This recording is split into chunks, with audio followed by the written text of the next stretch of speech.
او کما قال النبی صلی اللہ علیہ وسلم۔ برادران اسلام، اللہ تبارک و تعالیٰ کے اس گھر میں اس کی توفیق سے چند دنوں سے ہمارا درس جو ہے وہ صبر اور شکر پر ہے۔ لیکن ایک بات کا یاد رکھیں کہ اصل شکر یہ ہے کہ آدمی خالص موحد ہو۔ اگر شرک آ گیا تو پھر شکر ختم، اور شکر آ گیا تو شرک ختم۔ تو اس لیے اچھے طریقے سے آپ ان باتوں کو ذہن میں رکھیں۔ وَلَقَدْ آتَيْنَا لُقْمَانَ الْحِكْمَةَ أَنِ اشْكُرْ لِلَّهِ وَمَن يُشْرِكْ بِاللَّهِ فَقَدْ ضَلَّ ضَلَالًا مُبِينًا يَا بُنَيَّ لَا تُشْرِكْ بِاللَّهِ إِنَّ الشِّرْكَ لَظُلْمٌ عَظِيمٌ۔ تو ان نے بھی یہی نصیحت کی کہ بیٹا اگر توحید ہے تو شرک نہیں ہوگا، اور اگر شرک ہے تو پھر شکر نہیں ہوگا۔ جو آدمی اللہ کا ہی منکر ہو تو کیا شکر ادا کرے گا؟ ضروری یہ ہے اسی بات کے لیے کہ توحید بھی ہو اور شکر بھی ہو، پھر اس کے بڑے بڑے اللہ تبارک و تعالی انعامات عطا فرماتے ہیں۔ اور اسی طرح حضرت سلیمان علیہ السلام ایک وادی سے گزرے جو وادی النمل کہلاتی تھی۔ تو اللہ نے آپ کو چونکہ اتنی نعمتیں دی تھی کہ آپ دور سے سن بھی لیتے تھے اور سمجھ بھی لیتے تھے کہ وہ کیا کہہ رہا ہے۔ حتیٰ اذا اتوا علی وادی النمل قالت النملة یا ایھا النمل ادخلوا مساکنکم لا یحطمنکم سلیمان وجنودہ وہم لا یشعرون۔ اب دیکھیں چیونٹی ہے، وہ بھی اپنی قوم کی حفاظت کر رہی ہے۔ ایک ہم مسلمان ہیں کہ اپنی قوم کو ہی قتل کر رہے ہیں۔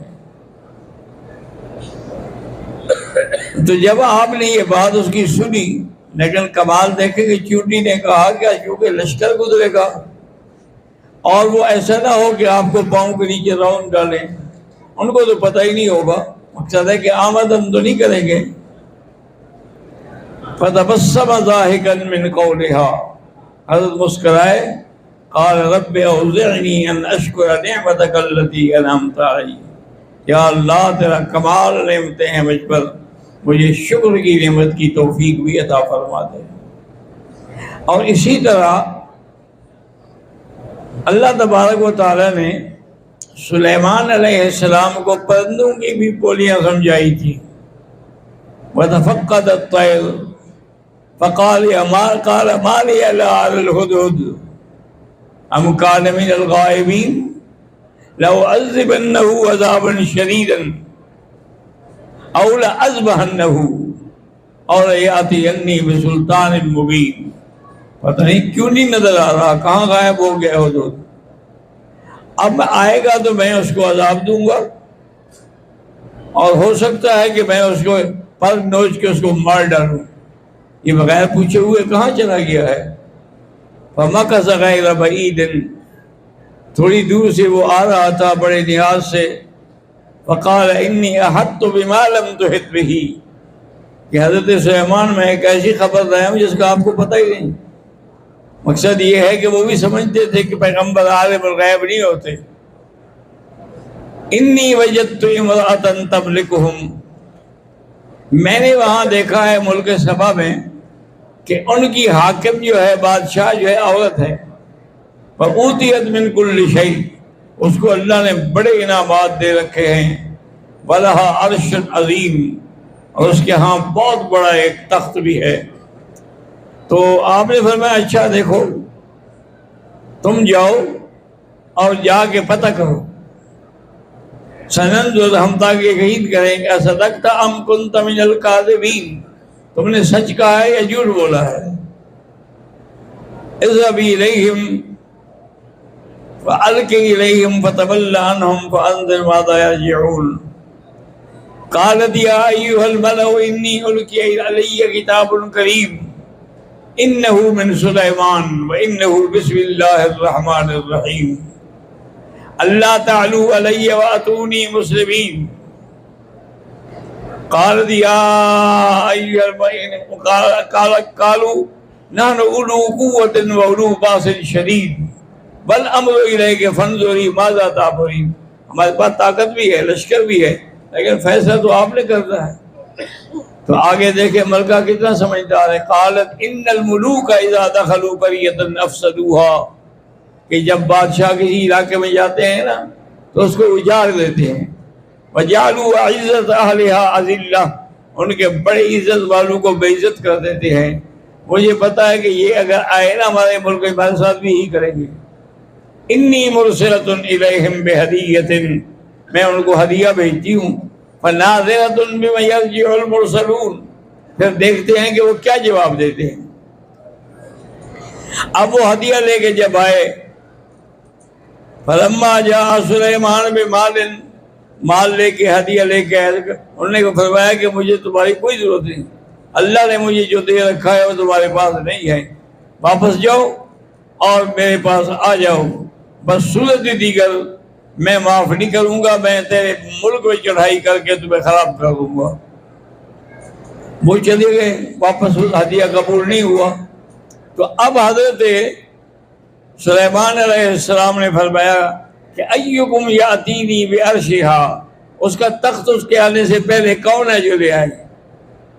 قال عفریت من الجن، ایک طاقتور جن تھا، اس نے کہا قال عفریت من الجن انا آتیک بہ قبل ان تقوم من مقامک، تمہارے اٹھنے سے پہلے پہلے میں تخت لے آؤں گا، اور میں بڑا قوت والا بھی ہوں، امین بھی ہوں۔ اور میں کہ نہیں، یہ تو بہت دیر ہے، مجھے اس سے بھی جلدی چاہیے۔ قال الذی عنده علم من الکتاب، ان کے بہت اولیاء میں ایک ایسا ولی بھی تھا جس کے پاس اللہ نے اسم اعظم کا علم دیا تھا۔ اب یہ ہوا کہ آپ نے فرمایا ہاں ٹھیک ہے۔ اب حضرت سلیمان علیہ السلام نے جب دیکھا تو تخت آ چکا ہے، تو آپ نے ھذا من فضل ربی، یہ میرے اللہ کا فضل ہے کہ میں شکر کرتا ہوں یا شکر نہیں کرتا ہوں۔ اب اس کے بعد جو ہے وہ ملکہ بلقیس جو ہے سبا ملک کی، وہ آئی اور اس کو جب عرش دکھایا گیا تو پوچھا گیا کہ یہ تو تمہارے عرش کی طرح ہے؟ انہوں نے کہا کارن وہ معلوم ہوتا ہے، یہ تو وہی میرا تخت ہے، میرے تخت کی طرح نہیں بلکہ ہے ہی میرا تخت۔ بہرحال اس کے بعد حضرت سلیمان علیہ السلام نے انتظام کیا تھا کہ نیچے ہاؤس تھا، اس کی چھت جو تھی شیشے کی تھی، اور شیشے کا رنگ جو ہے وہ پانی کی طرح تھا، تاکہ پتہ نہ لگے کہ اوپر پانی ہے یا شیشہ ہے۔ اب جب انہوں نے کہا کہ اچھا جی اب چلیں، فَحَسِبَتْهُ لُجَّةً، اس نے کہا یہ تو پانی ہے۔ فَكَشَفَتْ عَنْ سَاقَيْهَا، اس نے اپنے پنڈلیوں سے کپڑا ہٹایا۔ انہوں نے کہا بی بی کیوں کپڑا اٹھا رہی ہو؟ إِنَّهُ سَرْحٌ مُمَرَّدٌ مِّن قَوَارِيرَ، یہ تو شیشہ ہے۔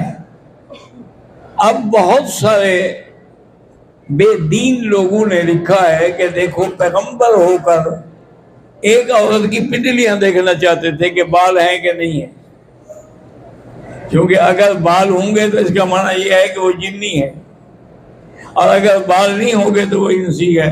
تو یہ غلط بات ہے۔ آج کے بادشاہ بھی ایسا کریں اور اللہ کے نبی بھی ایسا کریں۔